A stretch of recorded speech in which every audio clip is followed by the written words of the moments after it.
Peace to the 12. All right, babies born dirty, man. All right, babies born dirty is what this lesson's called. It's gonna be real quick too, or I'm gonna try to. All right, because dirty is a slang term where I'm from to refer to a ST disease. Okay, and I said title that babies born dirty because of a case study. All right, this is according to MSNBC News. It says Mississippi hit. Well, at first I got it from End Time Headlines. I encourage brothers to look at this.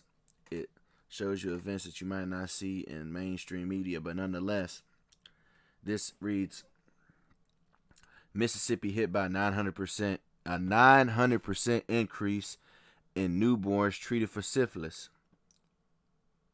This seems like something that should have happened 100 years ago, not last year, the state's former health officer said. So that's a 900% increase in newborns treated for the sexually transmitted disease known as syphilis. Alright, that's crazy. It says the number of babies in Mississippi being treated for congenital syphilis has jumped by more than 900% over 5 years. Alright, and this word congenital or however, I'm gonna let y'all know what it means real quick. Alright, hold on. Salaki, let me get it for y'all. I already got it pulled up on my computer because I didn't know what the word mean until now, to be honest with you. Pull it up. Alright, that's what this word means.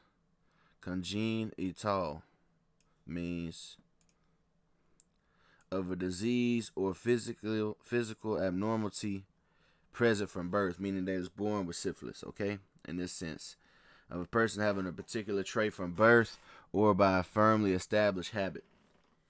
Okay? So now they're being treated for that. So it makes you wonder what the hell is going on. Uprooting the progress the nation's poorest state have made in nearly quashing what experts say is an avoidable public health crisis. The rise in cases has placed newborns at further risk of life-threatening harm in a state that's already home to the nation's worst infant mortality rate. So this state has the most, infanticides that happen in Mississippi. Okay, newborns lose their life. In 2021, newborns in Mississippi were treated for the sexually transmitted disease, up from 10 in 2016. According to an analysis of hospital billing data shared by Dr. Thomas Dobbs, the medical director for the Mississippi State Department of Health's Crossroads Clinic in Jackson, which focuses on sexually transmitted infections. Dobbs, the state's former health officer, said he's spoken with healthcare providers who are absolutely horrified that babies are being born with the disease and in rare instances dying from it. Okay. This scene, well, we already read that.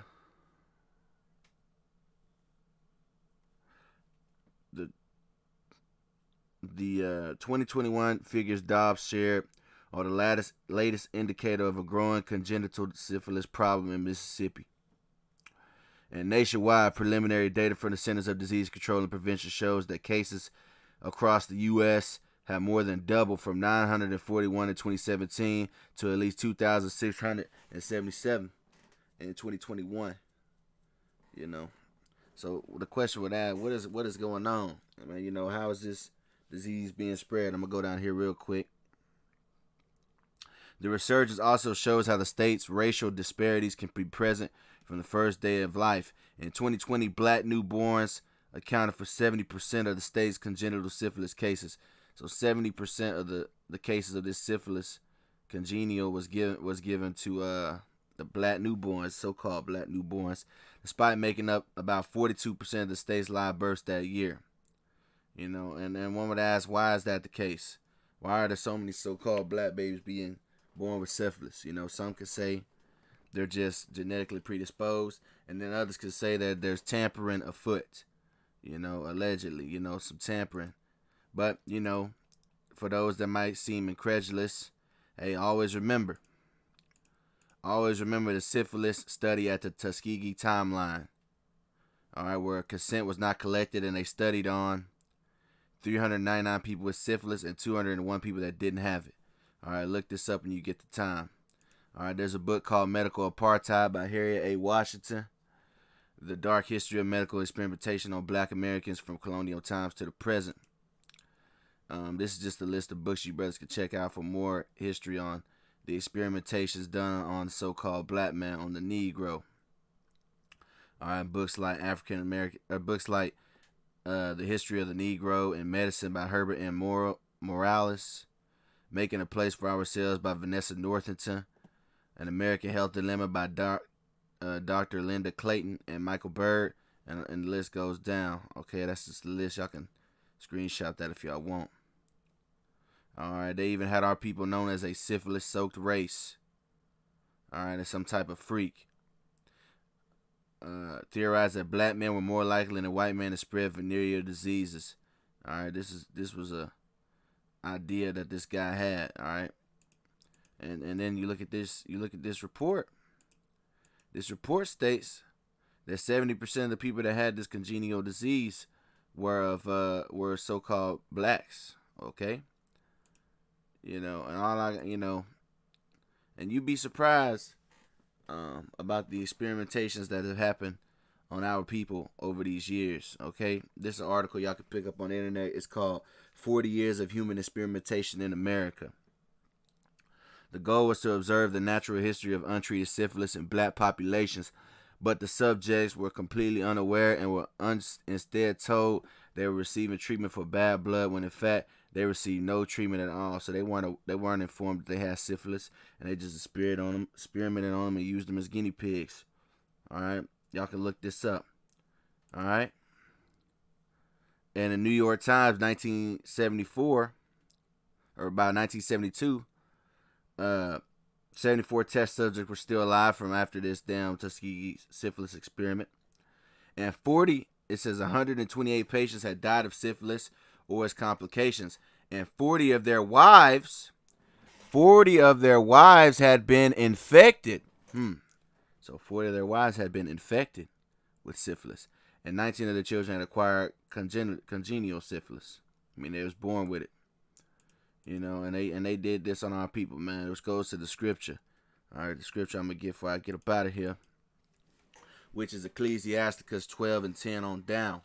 It reads, "Never trust thine enemy, for like as iron rusteth, so is his wickedness."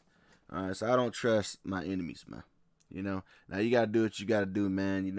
If you feel the need that you need an operation done or whatever the case may be, hey, that's you, man. There's also a scripture that states what? Let me see. I'm gonna pull it up. There is a scripture that states this. A physician, right? Get it real quick. I'm gonna do it. Hold on. Get this out the way.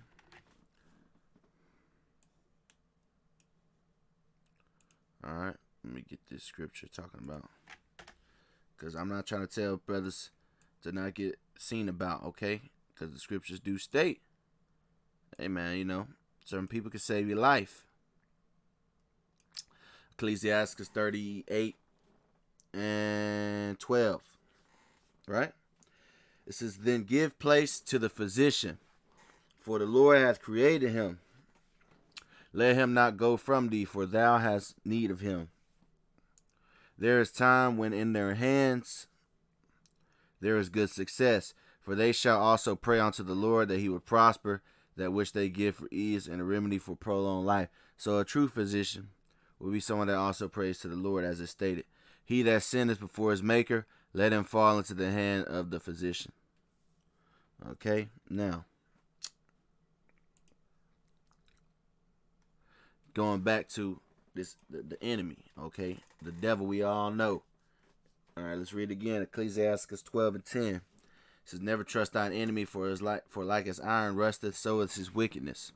Though he humble himself and go crouching, yet take good heed and beware of him. And thou shalt be unto him as if thou hadst wiped a looking glass, and thou shalt know that his rust hath not been altogether wiped away." So you brothers got to be vigilant, all right?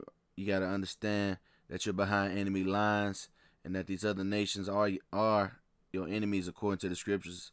Psalms 83 on down, 1 on down. You gotta understand you're behind enemy lines, man. You can't find hook, line, and sinker and be somebody's guinea pig, man. You can't trust your enemy. All right, set him not by thee, lest when he have overthrown thee, he stand up in thy place. Neither let him sit at thy right hand, lest he seek to take thy seat. And thou at the last remember my words and be pricked therewith. And they have taken our seat. All right, they've taken over our lands and stolen our identities. But nonetheless, who will pity a charmer that is bitten with the serpent, or any such as come nigh wild beasts? Yeah, you don't pity a guy that's playing around with a snake or playing around with a lion, because he should have knew, hey, what come with that. You know, so you know, keep your eyes open. And don't just believe everything you hear, man. All right, study to show yourself approved. And with that, that's a quick video. I say peace to the 12. I want to give all praises, honor, and glory to the Most High Yahawah, in the name of His only begotten Son, yahawashi. I want to say shalom, which means peace to you people listening and learning, to you brothers doing this work in truth and sincerity, and to you elders that's been doing this thing before me, man. I'm gone. Shalom.